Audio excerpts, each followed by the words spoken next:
Tagore children academy senior secondary school Surjat Jhunjhunu में की online classes में आपका स्वागत है। आज हम इस वीडियो के माध्यम से थेल्स प्रमेय व उसके विलोम का अध्ययन करेंगे, जो एक्सरसाइज पॉइंट 10.2 के लिए बेसिक है। अतः इसका गहराई से अध्ययन करें ताकि आपको एक्सरसाइज के क्वेश्चंस को समझने में दिक्कत नहीं आए। तो यहाँ देखिए, थेल्स प्रमेय जो है, समानुपातिक प्रमेय भी इसको कहते हैं, थेल्स प्रमेय। तो सबसे पहले देखिए वो थेल्स प्रमेय जो है क्या है। तो यहाँ थेल्स प्रमेय जो ये है कि ये कोई त्रिभुज है, त्रिभुज ए बी सी, और यहाँ पर इस बी सी के समांतर कोई रेखा खींची जाए, जैसे डी ई जो है ये बी सी के समांतर खींची गई है, तो कह रहा है कि शेष दो भुजाओं को समान अनुपात में विभाजित करती है। तो यहाँ पर इसका कथन क्या हो, देखिए कि त्रिभुज ए, किसी त्रिभुज में एक भुजा के समांतर रेखा खींची जाए, जैसे यहाँ त्रिभुज ए बी सी में ये जो रेखा डी जो है इस बी सी के समांतर खींची गई है, तो कह रहा है कि शेष दो भुजाएं बची। तो यहाँ शेष दो भुजाएं ए बी व ए सी बची हैं, तो इनको कह रहा है कि समान अनुपात में विभाजित करती है। तो कथन है वो देखिए क्या है कि किसी त्रिभुज में एक भुजा के समांतर खींची गई रेखा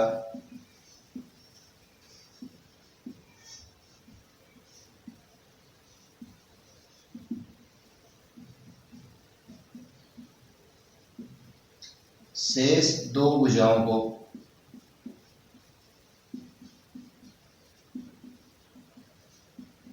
समान अनुपात में विभाजित करती है।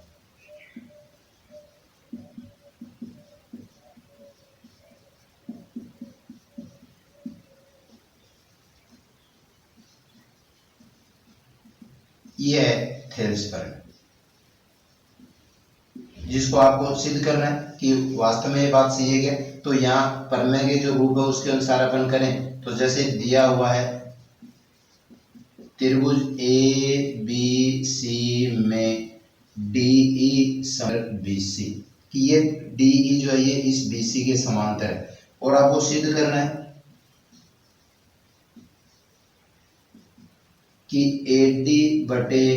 बी डी बराबर ए ई बटे ई सी कहें या सी कहें, यानी ये ए डी बटे बी डी जो है वह ए ई बटे ई सी के बराबर रचना करनी पड़ेगी।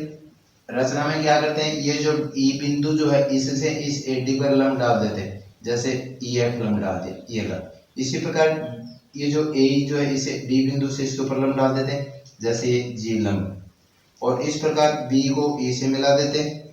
वह डी को सी से मिला देते हैं। ये रचना का पॉइंट है। तो रचना में क्या किया आपने, ई एफ जो है वह ए डी पर लंब डाला गया, और ए डी पर लंब डालने का अर्थ है कि ए बी पर भी लंब है। तो ये जो ई एफ जो है, ई एफ वह लंब है ए बी पर, तथा ये जो डी जी जो है वह लंब इस ए ई पर भी है, वह लंब इस ए सी पर भी है। तो डी जी जो है वह लंब है ए सी पर, डाला लंब डाला। उसके बाद में बी को ई से मिलाए गए, सी को डी से मिलाए गए, और बी ई तथा सी डी को मिलाए। ये इसका रचना का पॉइंट है। अब देखिए इसको हल करें, यानी उपपत्ति का जो पद है उसको हल करें। तो देखिए यहाँ उपपत्ति में ये जो ई एफ जो है वह इस ए बी पर भी लंब है और वही इस ए डी पर भी लंब है। तो इसको सरलतम रूप से समझने के लिए देखिए, यहाँ पर इसके ऊपर लंब डाला गया तो ये लंब ए डी पर भी है, और यहाँ पर लंब डालते इस त्रिभुज ए डी का क्षेत्रफल निकालें तो ये तो इसका आधार हुआ और ये इसकी ऊंचाई होगी, और संपूर्ण त्रिभुज का क्षेत्रफल हुआ है 1/2 गुना आधार गुना ऊंचाई। तो यहाँ देखिए त्रिभुज ए डी ई जो है, area of a d e बराबर 1/2 गुना ए डी गुना ई एफ। 1/2 गुना आधार ए डी हो गया और ऊंचाई इसकी ई एफ हो गई। और इस प्रकार यहाँ जो है इसको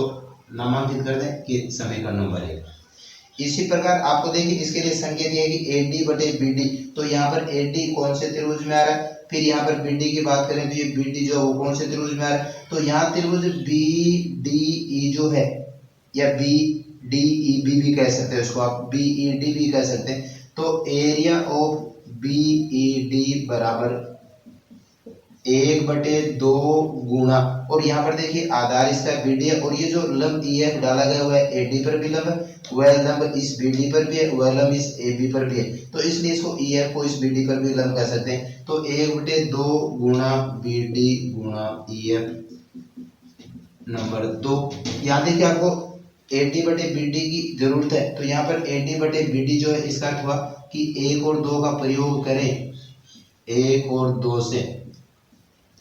और यहाँ पे AD/BD का अर्थ हो गया कि 1 में 2 का भाग देंगे, तो एरिया ऑफ ADE बटे एरिया ऑफ BED बराबर 1/2 गुणा AD गुणा EF बटे 1/2 गुणा BD गुणा EF। यहाँ 1/2 से 1/2 भाग लग जाएगा, EF से EF का भाग लग जाएगा, और इस प्रकार आपको प्राप्त हुआ एरिया ऑफ ADE बटे एरिया ऑफ BED बराबर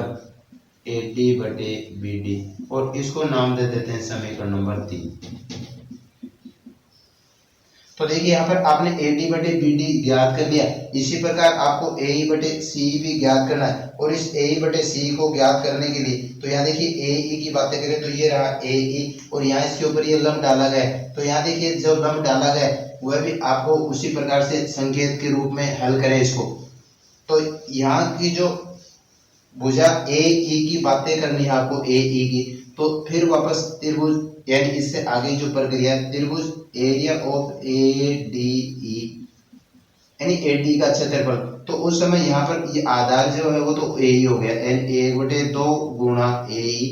और इसके ऊपर जो लंब डाला गया हुआ है DG है, तो ऊंचाई DG, और इसको नंबर 4 कर।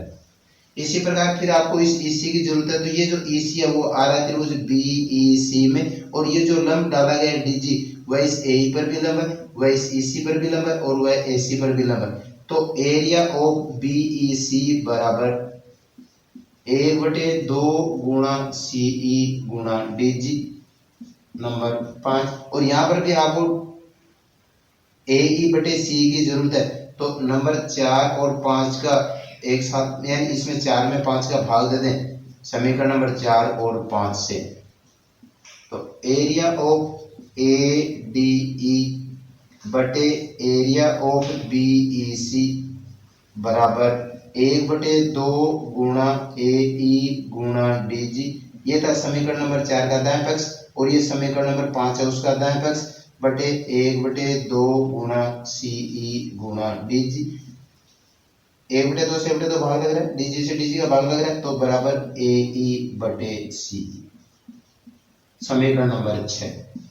अब यहाँ देखिए आपसे पूछा गया था कि सिद्ध करो कि AD/BD जो है वह AE/EC के बराबर, यानी CE के बराबर, ये बात आपको पूछी गई थी। तो यहाँ समीकरण नंबर 3 और 6 को देखें तो देखिए AD/BD और ये कह रहा है AE/CE दोनों बराबर होने जरूरी है। तो ये बराबर कब होंगे, जब इनके बाएं पक्ष बराबर होंगे। तो यहाँ देखिए एरिया ऑफ AD, यहाँ भी एरिया ऑफ AD, यहाँ आ रहा है एरिया ऑफ BC, यहाँ पर आ रहा है एरिया ऑफ BD, लेकिन ये मान तो दोनों बराबर नहीं, और ये बराबर न होने का अर्थ है, अब देखिए इन आकृतियों को, त्रिभुज जो आपके पास में BED जो आ रहा है ये त्रिभुज, और ये जो त्रिभुज आ रही है, ये दोनों के दोनों जो त्रिभुज हैं वो एक ही आधार DE पे बन रहे हैं, और ये रेखा समांतर है। और आपने पढ़ा था 9th क्लास के अध्याय में कि एक ही आधार और समांतर रेखाओं के मध्य स्थित त्रिभुज जो होते हैं वे क्षेत्रफल में बराबर होते हैं। तो यहाँ पर एरिया ऑफ BED जो है, एरिया ऑफ BED जो है बराबर एरिया ऑफ BEC के बराबर, और इसका कारण समीकरण नंबर इसको 7 कर दें, और इसका कारण है कि एक ही आधार और समांतर रेखाओं के मध्य स्थित त्रिभुज क्षेत्रफल में बराबर होते हैं, इस कारण ये दोनों के दोनों त्रिभुज है वो क्षेत्रफल में बराबर। अब देखिए समीकरण नंबर 3 जो है इसको, समीकरण नंबर जो 6 है इसको, और समीकरण नंबर 7 को, तीनों को एक साथ में प्रयोग करें, यानी समीकरण नंबर जो आपके पास में 3 है उसमें देखिए एरिया ऑफ AD, या समीकरण नंबर 6 में एरिया ऑफ AD, समीकरण नंबर 7 से मिल गया आपको कि एरिया ऑफ BD जो है वो एरिया ऑफ BC के बराबर है। इसका मतलब हो गया कि समीकरण नंबर 3, 6 और 7 का प्रयोग करें, 3, 6 और 7 से, और इन तीनों समीकरणों से आपको प्राप्त हुआ कि ये बाएं पक्ष जो है ये बराबर हो गए, तो दाएं पक्ष भी क्या होंगे, बराबर होंगे। और इस प्रकार AD बटे BD बराबर AE बटे CE। और यही थी थेल्स प्रमेय जिसमें आपसे पूछा गया था कि सिद्ध करो कि ये जो समांतर खींची गई थी DEBC के समांतर, तो शेष भुजा AB और AC बची थी, और उस AB और AC में कह रहा है कि DE जो समान अनुपात में विभाजित कर दिए, यानी AD बटे BD का जो मान है वह AE बटे EC या CE के बराबर। तो इस प्रकार उस थेल्स प्रमेय जा सकता है, जिसके लिए आपको संकेत के रूप में बातें हो चुकी हैं कि जब AD की जरूरत पड़े, जैसे अभी AD बटे BD निकालना, तो ये AD जो है और यहाँ से इसके ऊपर लंब डाला गया, तो त्रिभुज ADE एक समकोण त्रिभुज हो गया जिसका क्षेत्रफल 1/2 गुणा आधार गुणा ऊंचाई। इसी प्रकार BD की जरूरत पड़े तो यहाँ BD जो है वो त्रिभुज BDE कह सकते हो आप, BED या DEB में ये इसके ऊपर लंब डाला गया, लेकिन आपको BD की जरूरत है तो आधार तो BD हो गए और ऊंचाई EF हो गई। इस प्रकार आप D का मान निकाल सकते हैं, और दोनों अनुपातों को आपको निकालना था AD और BD का, इसलिए समीकरण नंबर 1 में 2 का भाग देने पर। इसी प्रकार से इधर AE की जरूरत थी तो यहाँ AE भुजा होती है, यहाँ इसके ऊपर लंब डाला गया है, तो ये जो है ADE पुनः समकोण त्रिभुज है जिसमें आधार AE हुआ और लंब ऊंचाई है वो DG हुई, तो इसका क्षेत्रफल जो है निकाला गया 1/2 गुणा AE गुणा DG। इसी प्रकार EC की या C की जरूरत है तो यहाँ से इसके ऊपर लंब डाला गया DG, तो इसका क्षेत्रफल हो गया 1/2 आधार गुणा ऊंचाई। फिर इन दोनों में अपने को AE बटे C का मान चाहिए, तो यहाँ पर 4 में 5 का भाग देने पर, और इस प्रकार जो आपको मिला एरिया ऑफ AD बटे एरिया ऑफ BC बराबर AE बटे C। अब यहाँ पर ये दोनों मान कह रहा है कि बराबर होने चाहिए, तो ये बराबर तभी होते हैं तब बाएं पक्ष बराबर होते हैं। तो बाएं पक्ष को देखें तो यहाँ एरिया ऑफ AD आ रहा है, यहाँ एरिया ऑफ AD आ रहा है, यहाँ एरिया ऑफ BD आ रहा है, यहाँ पर एरिया ऑफ BC आ रहा है। तो यहाँ देखिए दोनों मान बराबर नहीं, लेकिन यहाँ समीकरण नंबर जो 7 है इससे दोनों मान बराबर है, और इसका कारण है कि दोनों एक ही आधार और समांतर रेखाओं के मध्य स्थित है, और इसलिए वो क्षेत्रफल में बराबर है। और अब इन तीनों समीकरणों का 3, 6 व 7 का एक साथ में प्रयोग करें तो आपको प्राप्त हो गया कि AD बटे BD बराबर AE बटे C, जिसका जो नाम था वह थेल्स प्रमेय, और जिसका संकेत यह था कि किसी त्रिभुज की एक भुजा की समांतर रेखा खींची जाए तो शेष दोनों भुजाओं को समान अनुपात में विभाजित करती है। अगला जो अपना बिंदु है वह है उस थेल्स प्रमेय का विलोम, और उस थेल्स प्रमेय का विलोम में क्या देखिए, ये कोई त्रिभुज है और इस त्रिभुज में कोई रेखा खींची गई, जैसे त्रिभुज ABC है, और यहाँ पर इस BC के समांतर कोई रेखा खींची गई, समांतर सिद्ध करना, ये कोई रेखा खींची गई, कोई भी रेखा, जैसे इस रेखा को L कहते हैं, और ये इसको D व E पर इस प्रकार प्रतिच्छेद करती है। अभी समांतर नहीं, समांतर इसको सिद्ध करना है, और ये कह रहा है कि शेष दो भुजाएं, यानी ये एक रेखा खींची गई जो उस त्रिभुज की दो भुजाओं को समान अनुपात में विभाजित करती है। कोई रेखा त्रिभुज की दो भुजाओं को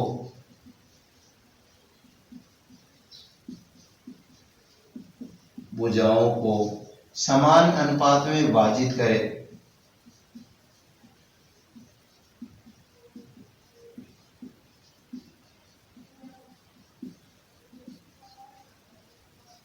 करती है, तो तीसरी भुजा के समांतर हो।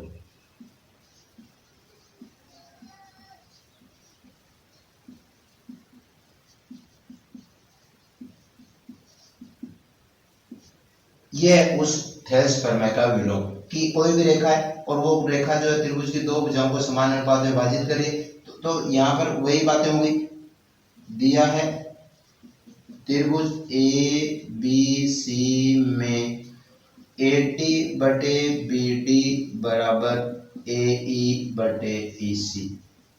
सीधा आपको करना है कि ये जो रेखा खींची गई है L रेखा कहें या DE कहें, तीसरी भुजा, तो यहाँ पर तीसरी भुजा BC बची हुई है, और यहाँ पर सिद्ध करना है कि DE जो है वह BC के समान है। रचना करनी पड़ेगी, उस रचना के लिए आपको एक कल्पना करनी पड़ेगी कि मान लीजिए कि ये जो L रेखा जो है यानी DE जो है वह इस BC के समांतर तो नहीं, तो कोई तो समांतर है, और यहाँ पर कोई रेखा जो है जैसे DF जो है इसके BC के समांतर खींच रहे, तो यहाँ डी ई जो है वह बी सी के समांतर में होकर के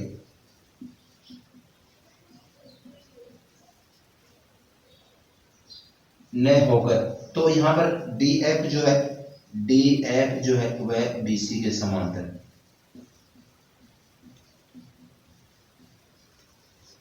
कहने का अर्थ हुआ कि यहाँ पर डी जो इसके बारे में एक बार कल्पना कर ली गई है कि यह बीसी के समांतर नहीं है, तो ये जो डी एफ है ये इस बीसी के समांतर खींची गई। अब यहाँ पे देखिए उसको हल करें, सिद्ध करें। तो यहाँ पर उपपत्ति के पद में देखिए सबसे पहले आपको एक बिंदु दिया गया था कि ये जो डी ई जो रेखा है इन दो भुजाओं को समान अनुपात में विभाजित करती है। कहने का अर्थ हुआ कि ए डी बटे बी डी बराबर ए ई बटे ई सी जो आपको दिया हुआ है, इसको समीकरण नंबर 1 कह देते हैं। ये आपको दे रखा है पहले से कि कोई रेखा से दो भुजाओं को समान अनुपात में विभाजित करती है और इसको नाम दे देते हैं समीकरण नंबर 1। यहाँ पर दोबारा देखिए कि जो डी एफ त्रिभुज ए बी सी में अभी आपने रचना में डी एफ जो है वो बी सी के समांतर खींचा है और ये डी एफ बी सी के समांतर होते ही और थेल्स पर में अभी आपने सिद्ध किया था कि ए डी बटे बी डी बराबर ए एफ बटे एफ सी। इसका कारण हो गया कि थेल्स प्रमेय से, आधारभूत प्रमेय से, थेल्स प्रमेय या आधारभूत प्रमेय भी कह सकते हैं। समीकरण नंबर 2 यहाँ देखिए 1 और 2 की, यहाँ देखिए इस 1 और 2 की तुलना करें तो यहाँ देखिए ए डी बटे बी डी और यहाँ पर ए बटे बी डी, इसलिए इसको 1 और 2 की तुलना करने का अर्थ हो गया। यहाँ समीकरण नंबर 1 और 2 दोनों से अपन हल करें तो यहाँ आपको बाएं पक्ष बराबर है तो दाएं पक्ष भी क्या हो गए बराबर, तो ए ई बटे ई सी बराबर ए एफ बटे एफ सी।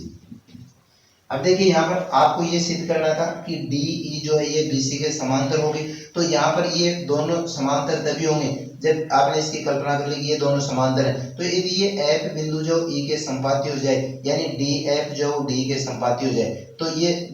जो डी ई है वह भी बी सी के समांतर होगी और इसलिए इसको हल करने के लिए इसको पूरी भुजा बनाना पड़ेगा ए सी। इसलिए दोनों पक्षों में 1 जोड़ने पर ए ई बटे ई सी प्लस 1 बराबर ए एफ बटे एफ सी प्लस 1। ये 1 इसलिए जोड़ा गया ताकि यहाँ पर पूरी भुजा ए सी आ जाए। अब लघुत्तम निकाला इसके तो लघुत्तम आ रहा है ई सी, ए ई प्लस ई सी बराबर इसका लघुत्तम एफ सी आ रहा है A F plus F C. अब देखिए क्या कर देखो ए ई प्लस ई सी, ये ए ई प्लस ई सी जो है ये हो गया ए सी के, ए सी बटे ई सी बराबर और यहाँ A F plus F C जो है A F plus F C ये भी हुआ ए सी के बराबर और बटे में एफ सी। दोनों पक्षों में अंश समान है तो हर भी समान हो गए और इसका अर्थ हो गया कि ई सी बराबर एफ सी। इसका अर्थ होता है कि दोनों अंशों में AC का भाग जा रहा है तो 1 बटे EC बराबर 1 बटा एफ सी, फिर वज्र गुणा करेंगे तो EC बराबर एफ सी। अब ये कह रहा है कि ये EC और ये एफ सी दोनों के दोनों जो कह रहा है कि ये कह रहा है कि बराबर है और ये बराबर तभी संभव है, यानी ये दूरी और ये दूरियां बराबर तभी होंगी जब ये E और F है एक जगह स्थित हो और एक जगह स्थित होने का मतलब उसको संपाती कहते हैं और यह तभी संभव है, यानी EC और एफ सी बराबर होना है ये तभी संभव है। कब है ये संभव? जब ये E और F जो है दोनों के दोनों संपाती हो, E व F संपाती हो। यूं कह सकते हैं इसको कि दोनों एक जगह स्थित हो और ये F यहाँ E पर आते ही और यहाँ पर देखिए ये F यहाँ आ जाता है तो ये रेखा DF भी हो जाती है और DE भी बन जाती है और उसका अर्थ ये है कि DF को आपने कल्पना करी थी कि BC के समांतर है तो DE जो है वह भी BC के समांतर होगी और इसलिए DE समांतर। और यही आपको सिद्ध करना था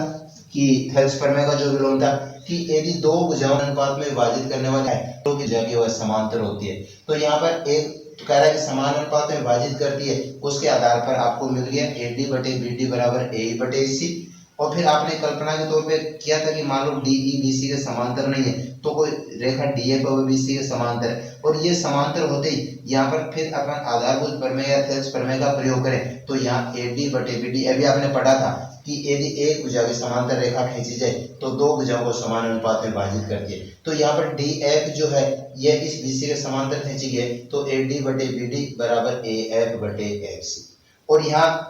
जो है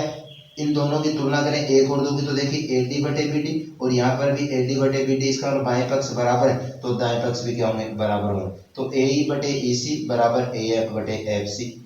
इसको ये सिद्ध करने के लिए कि ये DE जो है वो समांतर होगी, तो इसका अर्थ है कि DF और इस D को आपको एक संपाती करना है, एक जगह करना है। तो इसलिए यहाँ पर इसको पूरी भुजा बनाने के लिए दोनों पक्षों में एक जोड़ते हुए और फिर इसको हल किया गया, और यहाँ पर आपको मिल गया कि EC और FC दोनों बराबर है, कि ये EC दूरी और ये दूरियां बराबर है। ये बराबर होंगे जब ये F और E जो है वो एक बिंदु पे स्थित हो, चाहे वो F E पर स्थित हो चाहे E F पर स्थित हो। और यहाँ पर ये तभी संभव होगा जब ये दोनों संपाती, और संपाती होते DF को आपने कहा था कि BC के समांतर है, तो ये DE जो है क्योंकि इसी के ऊपर DF है और इसलिए DE है वो भी क्या हो गया, BC के समांतर। और इस प्रकार उस थेल्स प्रमेय का जो है विलोम है उसको हल किया जा सकता है। तो ये है एक्सरसाइज 10.2 जो 11.2 होगी, उससे पहले के बेसिक जिसका नाम थेल्स प्रमेय, जिसको आधारभूत प्रमेय, उस थेल्स प्रमेय का विलोम है। तो इन दोनों प्रमेय को वीडियो के माध्यम से अच्छी तरह अध्ययन कीजिए ताकि आपको जो नेक्स्ट एक्सरसाइज है उसको हल करने में आपको कम से कम समस्या है। तो ये थी आप आज के इस वीडियो में थेल्स प्रमेय व उसके विलोम का अध्ययन।